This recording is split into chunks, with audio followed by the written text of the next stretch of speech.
everybody who doesn't know me. I'm Martina Geromin. Well, I decided to speak on this panel because I'm passionate about education. I've been working in education for now 35 years.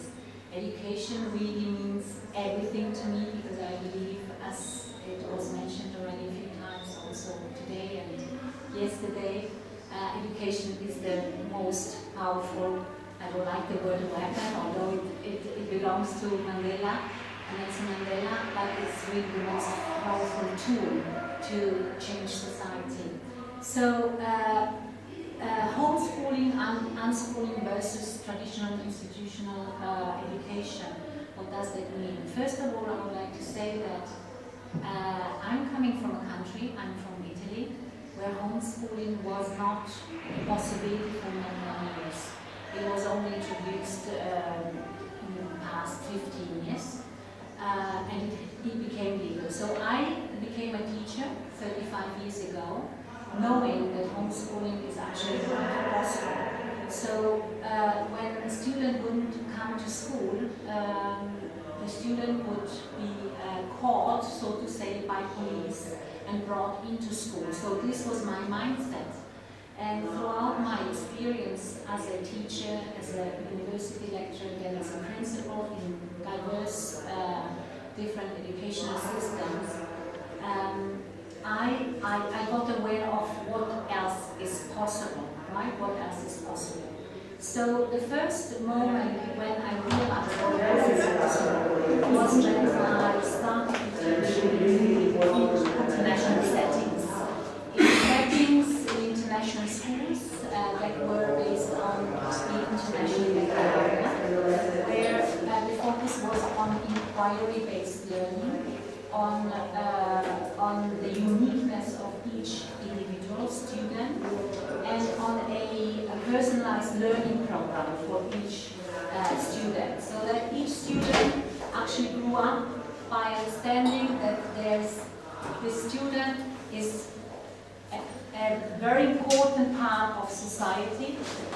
He or she is okay the way he and she is, and what we as educators are meant to do is to make this person flourish. So that was, so to say, the clear mission. And also to make the student and the human being understand that the student and the human being is not alone. That it's integrated in a network of different, in a society, in a community. And that's why it's so important to be a communicator as well. So after having been, as I said before, also principal of two actually international schools, in the past 2 years I dedicated a lot of time to investigate more in other alternatives. You know, so I was very attracted, of course, by experiential learning. I was attracted by the Finnish system. I was attracted also by those self-directed learning platforms which take place not necessarily in Europe, but in the US mainly. So I invested a lot of time to go there and to study that. And I found out, and also as from experience, I really found out that the students, they want to learn. We all want to learn. We are human beings and we are here to actually integrate more and more into our lives. So by getting fascinated by all these things and by watching what is needed out there, what can we do? Because there are a lot of families.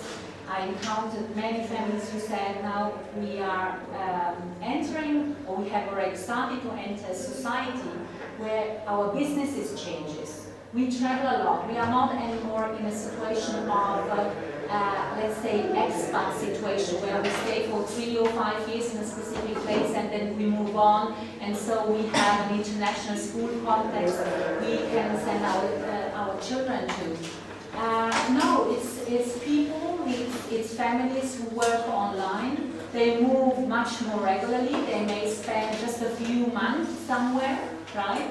And they want to take their children with them, right? So I found out that there is a need also in Europe for more freedom with regards to schooling. But however, in Europe, if we look at the situation how it is in Europe, in the States, on the other hand, homeschooling is a fact, right? If we go into details, we know that they started homeschooling in 1973. They had only 13 homeschooled students that were statistically actually booked were in the statistics. And nowadays, in 2016, there were 2.3 million students homeschooled or world school. So there's a huge demand for something different. And it is possible because the laws in the US allow that to do. However, in Europe, and this is where now I come in with the project we want to, or we have started to develop, is to make schooling more flexible in the sense that to give families the opportunity for their children to stay in one context for their children always, although they are moving on, or although they are moving from one country to another country.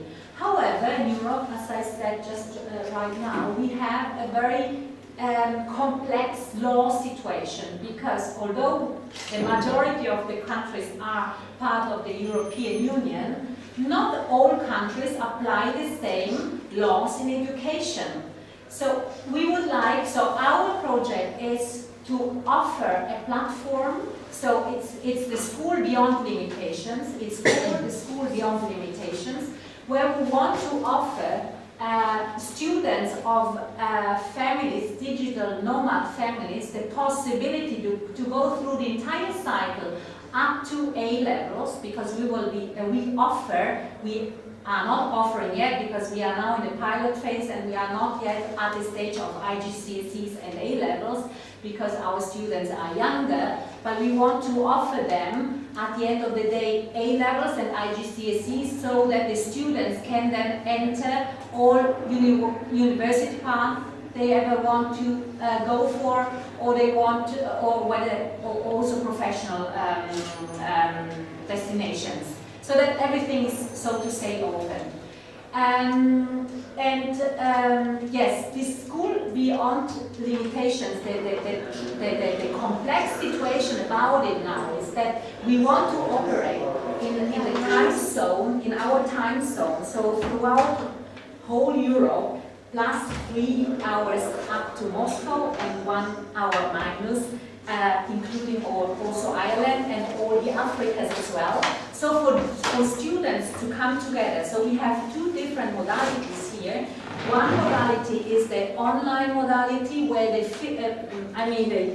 see their teacher for 3 hours a day, and the group is reduced to not more than 8 to 10 people maximum, all right? And on top of that, we have 4 different residential periods, each 1 week. We start with 1 week at the beginning of the school year so that the students get to know one another, so that they know how they, that they already have a physical contact with the people they then see afterwards just online, virtually. And we want to take them always in 4 different, so 4 residentials, 4 different countries throughout the school year. So that on that specific week, in that specific week, they do project-based and experiential-based learning, and they will then have also specific foci.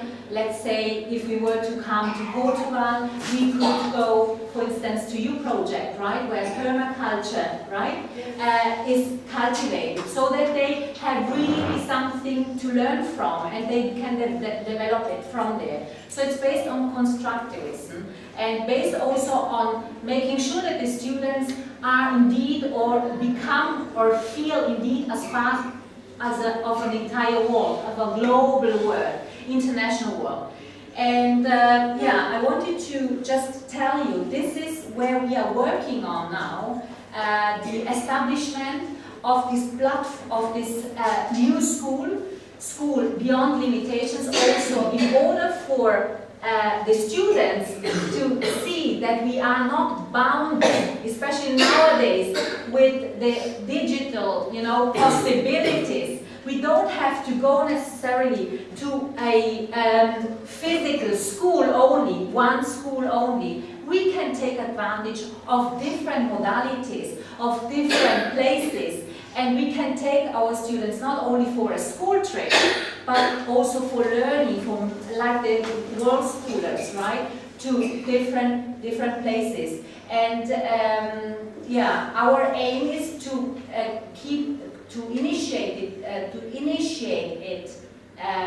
We have initiated it as a pilot program now, and we want to really establish it as from September 2019. So the language of instruction will be English, and one key aspect of this school of Beyond Limitations is also that we put a lot of emphasis also on entrepreneurship, a lot of emphasis on personal development as well, because personal development, so the spiritual, the academic, the intellectual, and also the physical well-being will be part of it, and the transdisciplinary understanding of topics, so that the students understand it's not like in the traditional system, it's however more structured, so to say, than just a very, homeschool-based learning. It gives structure because